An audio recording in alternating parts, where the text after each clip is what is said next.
It began with silence. Not the silence of peace, but the kind that comes when even the machines have run out of answers. In the west wing of Harrington Estate, a mansion the size of a small town hall, a man worth $14.8 billion lay in a bed designed to keep him alive, and yet, the life seemed to be slipping from him, one shallow breath at a time. 20 specialists from across the globe, cardiologists from Switzerland, neurologists from Japan, metabolic experts from Boston, had rotated through his private medical suite over the past 9 weeks. They prescribed, they scanned, they cut, they stitched, and each time the billionaire's condition worsened. He was only 61, too young to fade like this, too stubborn to let go, too powerful to be allowed to die without a fight. But now, there was nothing left to try. By mid-morning, the doctors huddled in the glass-walled conference room, their coats as white as the faces they wore, words like systemic failure, unexplained deterioration, and prognosis guarded, hung in the air like slow-moving smoke. The lead physician, Dr. Kwan, stared at the floor. At this point he said, "It's just about comfort. We have exhausted all viable interventions." They didn't notice the woman polishing the brass railing just outside the room. Her name was Elise Carter, the head housekeeper for nearly 12 years, 46 years old, sharp eyes, and a voice she saved for when it mattered. Elise wasn't listening because she was curious. She was listening because she'd seen this before, not this exact illness, but this pattern, the sudden decline, the eyes that didn't focus quite right, the strange stiffness in the hands, and something else. Something so subtle the doctors didn't seem to see it at all. She didn't speak, not yet. She knew her place in this house. The billionaire Marcus Harrington was not the kind of man who entertained advice from staff. But she also knew, if she didn't say something soon, he wouldn't live past the week.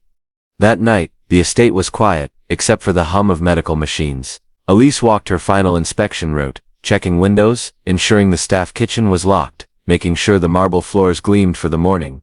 She paused outside Marcus's bedroom door. Inside, she heard a sound, faint, irregular, not the hiss of oxygen, or the beep of monitors. It was a shallow, wet click in his breathing. Her chest tightened. She'd heard that sound before, once in the apartment she grew up in, when her father nearly died, because a doctor misdiagnosed his illness for months. She didn't know it yet, but that memory buried for decades was about to become the single thread that could unravel everything the doctors had missed. And here sits what that moment teaches us.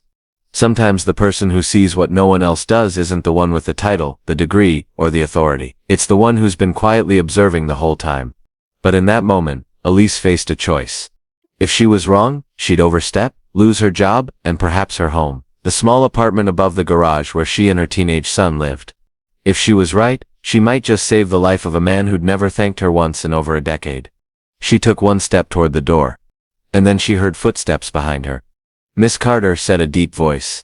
It was Edward, the billionaire's lawyer, and one of the few people Marcus actually trusted. He studied her face for a moment, as if he could tell she was thinking something dangerous. "Don Set, get any ideas?" he said flatly. "This is between the doctors and Mr. Harrington." Elise looked past him, toward the door, and made a decision she couldn't take back. Cliffhanger. She was about to tell them what she saw.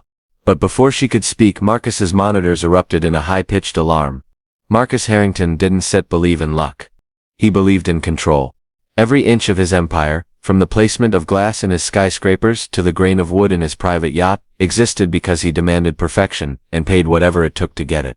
Born in a one-bedroom apartment over a pawn shop in Detroit, Marcus clawed his way out with a mix of brilliance, timing, and an iron stomach for risk. At 26, he turned a $50,000 bank loan into the seed money for a real estate venture that would make him a billionaire before his 40th birthday. But every deal came with a cost. Behind the closed doors of boardrooms and courtrooms, Marcus cut competitors to pieces and bought loyalty like currency. To him, compassion was a liability, and in the pursuit of power, he built walls so high that even those closest to him couldn't see the man inside. Elise Carter first walked into the Harrington estate on a rainy Monday in April. Back then, she was 34, juggling 2 jobs and raising a son who'd just been suspended from school for defending a friend in a fight.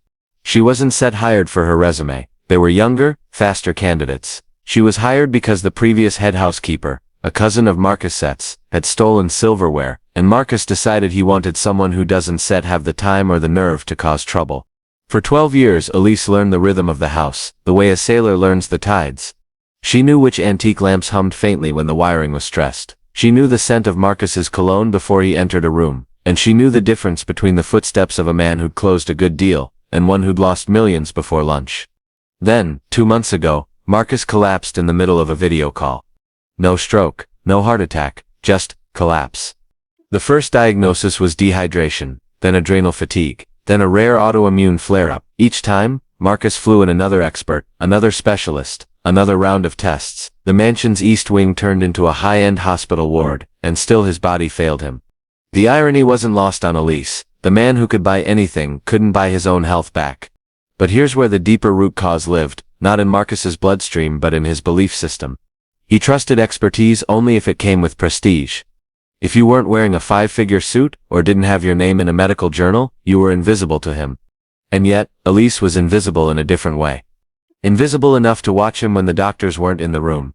Invisible enough to notice that his worst episodes happened within minutes of eating certain meals, or after his linen sheets were changed to a specific batch that had come back from a new cleaning supplier.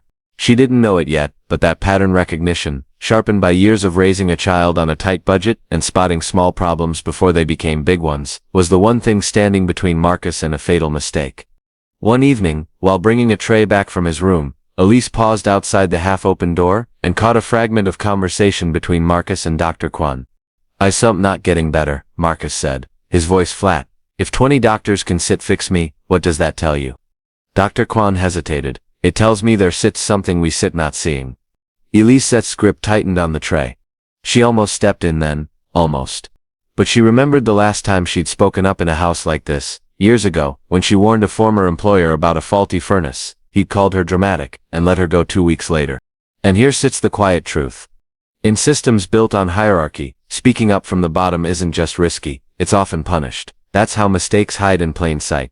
That fear had kept her silent, until tonight. Because now, Marcus's condition wasn't just about him. She'd overheard Edward, the lawyer, on the phone earlier. If Marcus died without a signed revision to his will, dozens of staff could lose their jobs and pensions overnight. The estate would be gutted by distant relatives who saw the mansion as nothing more than a cash machine. If Marcus went down, so would everyone who worked here. Cliffhanger. Which meant Elise's choice wasn't between speaking up and staying safe anymore. It was between speaking up and watching the entire house fall with him. By morning, the air in the Harrington estate felt heavier, not just with humidity, but with a quiet urgency that seeped into every corner. Elise had barely finished checking the guest suites when she heard it. The faint sharp alarm from Marcus's room. Not the chaotic wail of a full cardiac arrest, but the measured, persistent tone of a patient slipping further toward a point of no return. She froze at the doorway, her polishing cloth in hand. Inside, Dr. Kwan and 2 nurses adjusted Marcus's oxygen and ran a fresh round of vitals. His face was pale, his lips tinged faintly blue, but what caught Elise's attention wasn't his breathing. It was his hands. They trembled in that same irregular rhythm she'd seen 3 days ago, right after his sheets had been changed. Right after the linens had come back from that new vendor. Here's the thing about patterns. Most people don't see them unless they're trained to look. Elise had spent her entire life tracking small, often invisible shifts, whether it was the subtle signs of mold in a poorly ventilated apartment, or the faint scent of bleach when her son's asthma was about to flare up. And right now she saw something the doctors didn't. The trigger. Not food. Not stress. Not the illness itself. The linens. It sounded absurd, that something as simple as bedsheets could be killing a man worth billions. But Elise remembered her father's health collapse years ago, the one that had baffled doctors, until an ER nurse realized the culprit was an allergic reaction to a new industrial laundry detergent. The symptoms had been almost identical. She backed away from the door, her heart pounding. If she spoke now, there were 2 possible outcomes. They'd dismiss her outright, a housekeeper, with no medical degree, making claims against the judgment of 20 world-class physicians. They'd believe her enough to test the theory, and if she was right, Marcus might live. But belief wouldn't come easy. Marcus didn't take advice from people like her, and Dr. Kwan, he might see her as a nuisance, a distraction from the real medical work. The safe choice was obvious. Stay silent, keep her job, wait for the inevitable, and hope for a generous severance if the estate dissolved. But here sits what that moment teaches us. Sometimes the safest choice is the one that leaves the deepest regret. At 10:42 a.m., Elise found herself in the staff hallway, clutching the laundry manifest for the last month. Every entry was logged, every change in vendor noted. And there it was. 3 deliveries ago, the detergent had been switched to a high-efficiency industrial formula containing methylisothiazolinone, a preservative, known for causing severe allergic and respiratory reactions in sensitive individuals. Her breath caught. This wasn't sit to guess anymore. This was evidence. She knew she needed to take it to someone, but who? Edward, the lawyer, would likely dismiss it unless it came from a doctor. Dr. Kwan would want lab confirmation, which could take days. Marcus didn't have. The only person with the authority to bypass everyone else was Marcus himself. But Marcus was barely conscious. And approaching him without permission could get her fired on the spot. Still, Elise felt it, the moment when indecision curdles into action. The moment when fear of the cost is outweighed by fear of the consequence of doing nothing. She turned toward the master suite. Cliffhanger. She didn't know it yet, but the next words out of her mouth would make enemies in this house she could never undo. Elise stood in the doorway of Marcus Harrington's master suite, the hum of machines filling the air like a low, restless tide. Marcus's eyes were half-lidded, the skin around them a shade that worried her. A tangle of tubes and wires mapped his body like the circuitry of some fragile machine. She didn't wait for an invitation. "Mr. Harrington," she said softly, stepping inside. His gaze shifted, slow, deliberate, to meet hers. Even in his weakened state, that stare still carried weight, the same one he'd used to negotiate billion-dollar deals. "I know I'm not supposed to be here," Elise began, "and I know you don't take advice from people who dust the furniture, but seen something your doctors haven't." A faint smirk tugged at his mouth, though it looked more like a reflex than humor. "This better be good, Miss Carter," he rasped, voice rough as sandpaper. "It's the linens," she said, holding up the laundry manifest.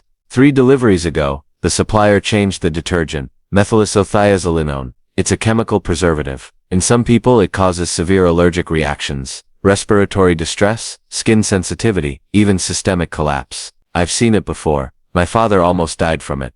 Marcus's breathing hitched, not from illness, but from surprise. He glanced at the chart in her hands, scanning the columns. Even in his condition, his mind still worked like a machine, reading, assessing, deciding. "You're saying 20 doctors missed this?" he asked.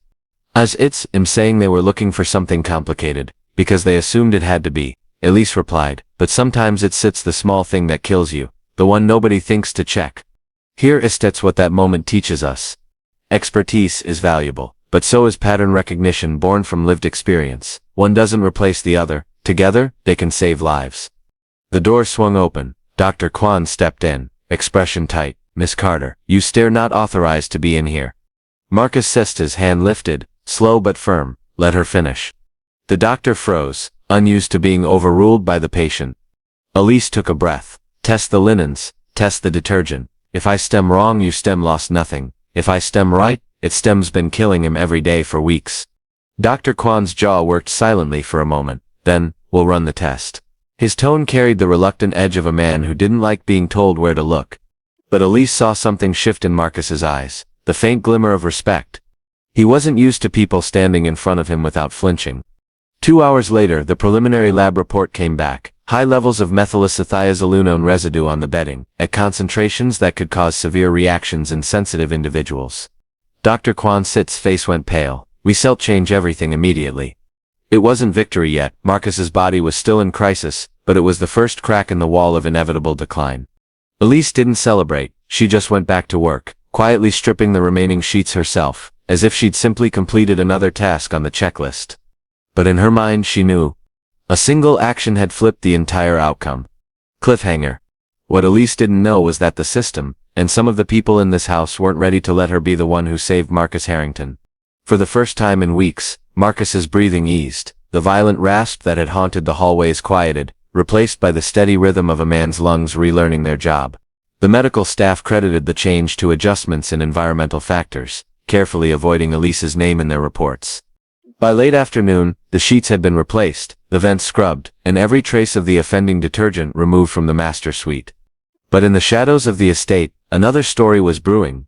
At 5:14 p.m., Elise was summoned to the East Study, a room the staff rarely entered. Edward, the lawyer, sat at Marcus's massive mahogany desk. Dr. Kwan stood by the window, arms folded. "Miss Carter," Edward began, "we appreciate your observations. However, discussing Mr. Harrington Sip's medical condition without clearance is a breach of your contract." She kept her hands folded in front of her, and letting him die from something preventable would be a breach of basic decency. Dr. Kwan Sit's gaze hardened. "You got lucky. We were already considering environmental causes." Elise almost laughed. 20 doctors, 9 weeks, and no one thought to test the linens until I said it out loud. Edward Sitt's tone sharpened. Careful, you stir not indispensable here. Here sits what that moment teaches us. In systems built on ego, truth isn't always welcomed, especially when it comes from someone the system was designed to overlook.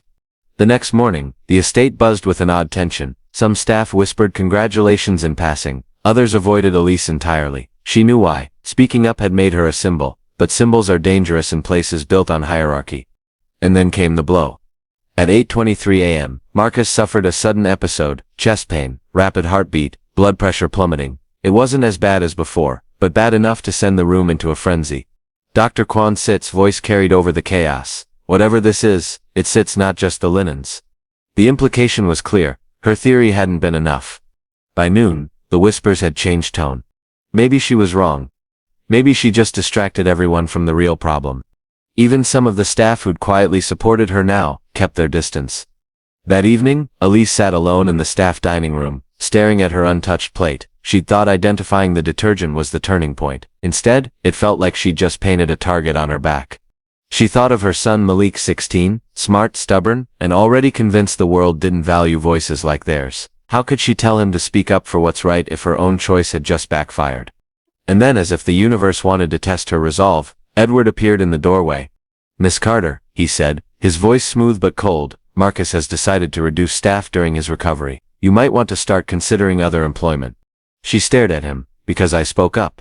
He gave a thin smile. "Because not all interventions have the desired outcome, and because loyalty means knowing when to step back." It wasn't just a warning, it was a message in this house. Saving a life wasn't enough if you disrupted the order that kept power in place. Cliffhanger. That night, Elise sat on the edge of her bed, Malik asleep in the next room, and realized, if she didn't find all the pieces of the puzzle, Marcus wouldn't survive, and neither would her job. Elise barely slept.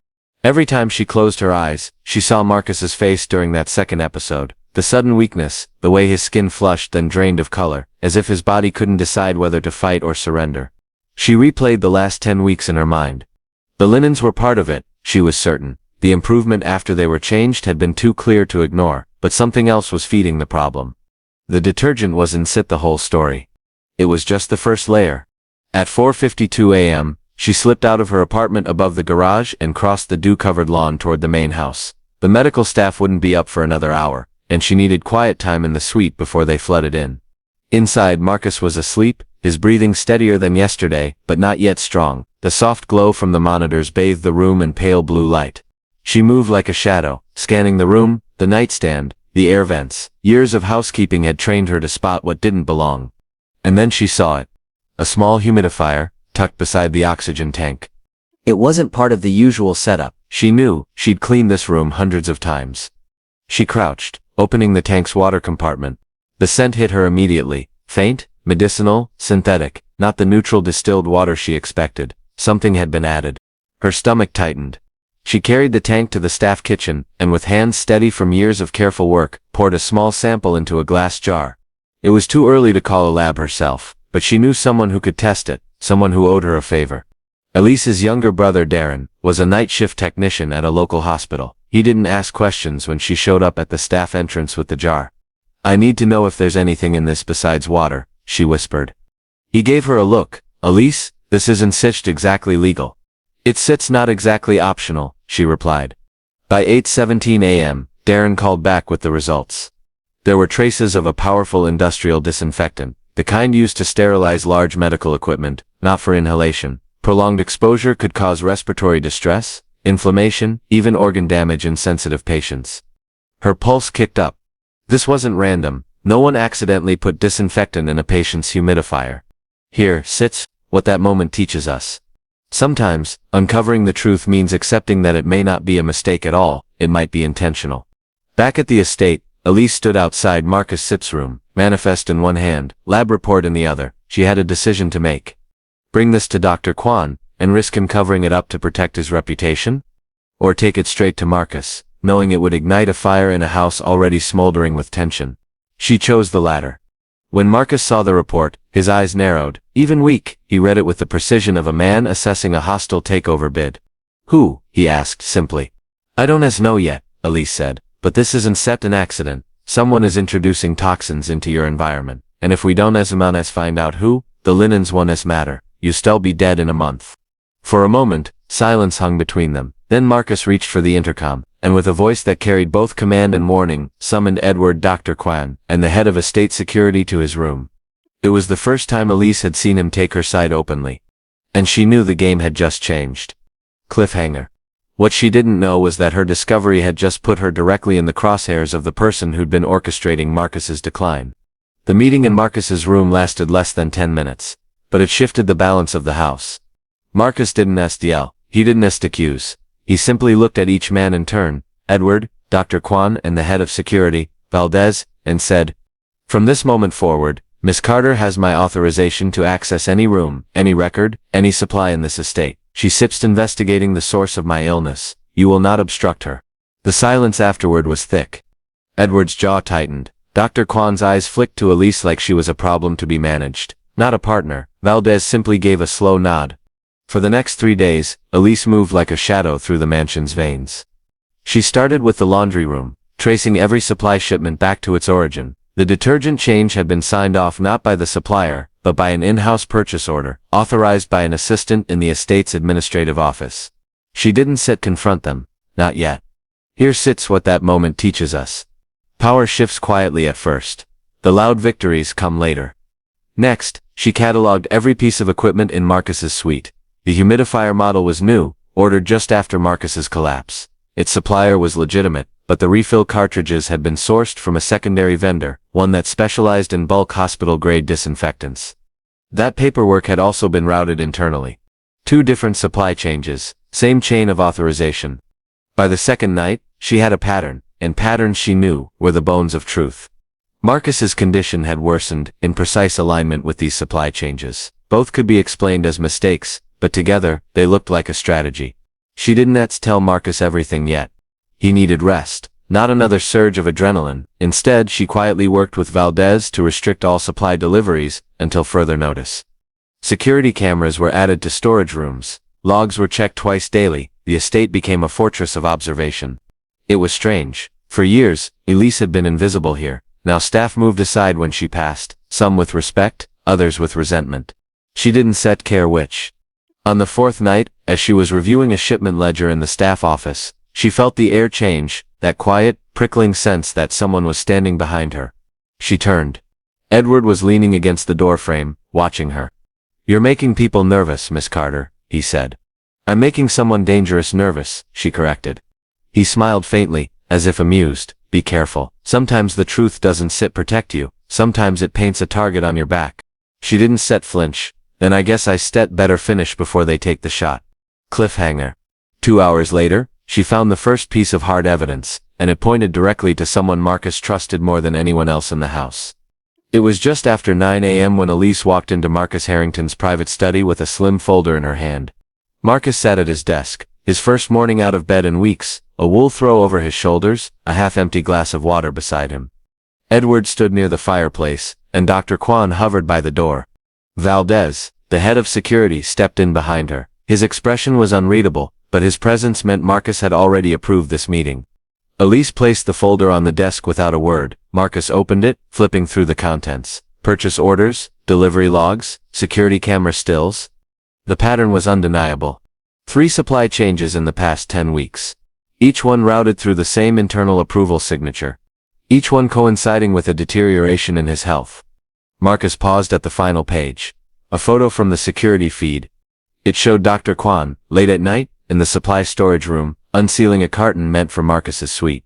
Dr. Kwan's voice broke the silence. "This is absurd. I was ensuring the equipment met medical standards." Elise cut him off, her tone calm but unyielding. "The lab found industrial disinfectant in the humidifier water. The cartridges in that box match the lot number of the contaminated ones in Mr. Harrington's SIP's room." Marcus Sista's gaze hardened. "Is that true?" Kwan's jaw flexed. "I acted in your best interest." "In my best interest?" Marcus's voice was low, dangerous. "You been poisoning me." Here sits what that moment teaches us. Betrayal rarely comes from strangers. It comes from those close enough to know where to strike. Edward stepped forward, voice sharp. "Marcus, think carefully before you—" "Enough," Marcus snapped, and the old authority was back in full force. Valdez, escort Dr. Kwan off the property, contact the medical board. I want a full investigation started today.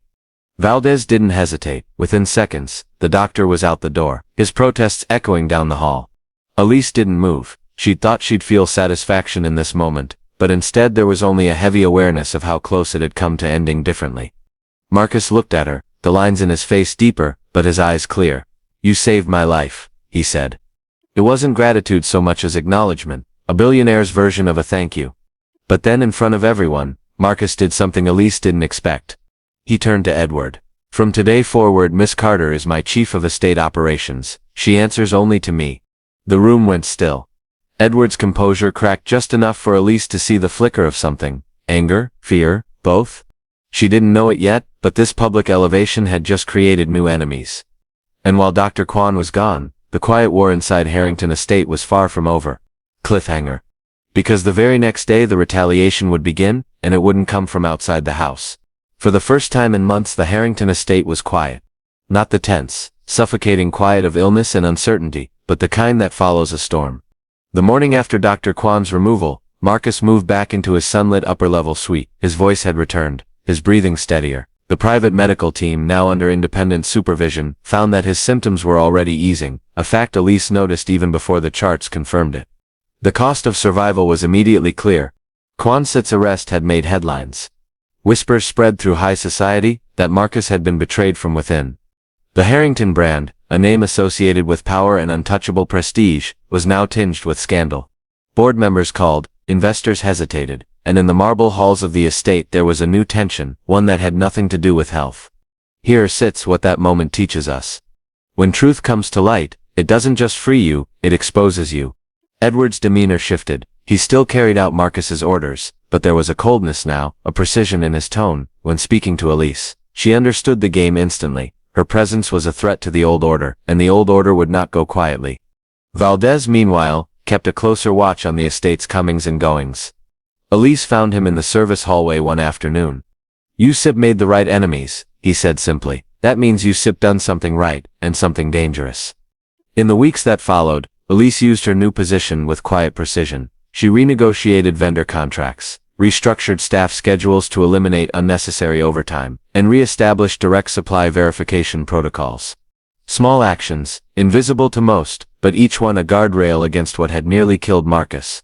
Marcus's gratitude was not sentimental. Instead it came in moments, asking her opinion during high-level calls, letting her sit in on meetings that had once been closed to all but his inner circle, trusting her judgment without second-guessing. He was in his own way, rebuilding not just his body but his command. Yet Elise couldn't ignore the shadow that remained. One night, walking past the East Wing, she overheard Edward speaking to an unknown caller. She sits not untouchable, he said. I still handle it. Her stomach tightened. Victory had a price, and hers was that she'd stepped fully into a battlefield where power was the only currency. Still, she made herself remember the lesson her grandmother had once told her, while braiding her hair at the kitchen table. If you Sip been given the eyes to see what others can sit, you Sip been given the duty to act, even when it makes you a target. The redemption wasn't just Marcus Sit's recovery. It was the fact that Elise had gone from being invisible to being a force inside the very system that had underestimated her. And now, she had the one thing that couldn't be taken easily. Influence. Cliffhanger. Because in the final act, Elise would have to decide whether to use that influence to protect just Marcus, or to change the entire estate's culture, knowing it could destroy her in the process. Months had passed since the crisis that nearly claimed Marcus Harrington's life. The estate, once a house of silent tension and hidden betrayal, had transformed into a well-oiled system of checks, balances and vigilance, thanks largely to Elise Carter. Her promotion to Chief of Estate Operations was no longer a title on a door, it had become a position of authority, influence, and strategic oversight. Marcus, fully recovered, often watched her move through the halls with quiet respect. He no longer saw her as the housekeeper who polished brass railings. He saw her as the strategist who had preserved not just his life, but the integrity of the estate itself. Here sits what that moment teaches us.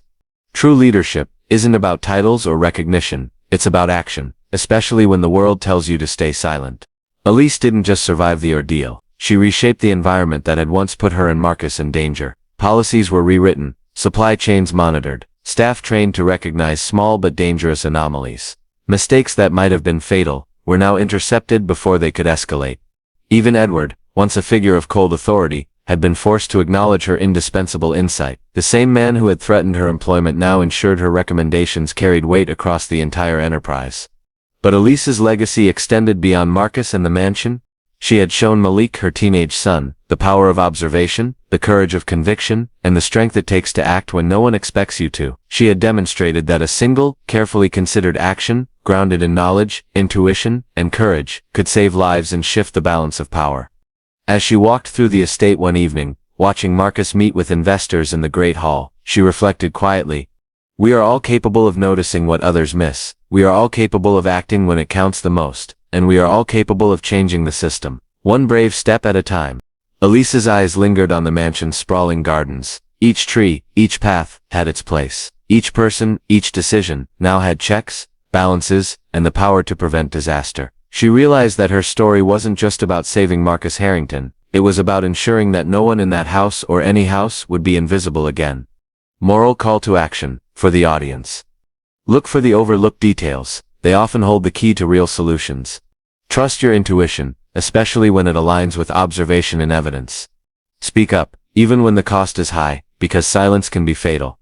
Understand that influence comes not from title, but from action, courage, and persistence. Elise paused at the doorway, Malik by her side, and said softly, "Sometimes saving one life is the start of saving many. Sometimes the smallest voice can move the largest system."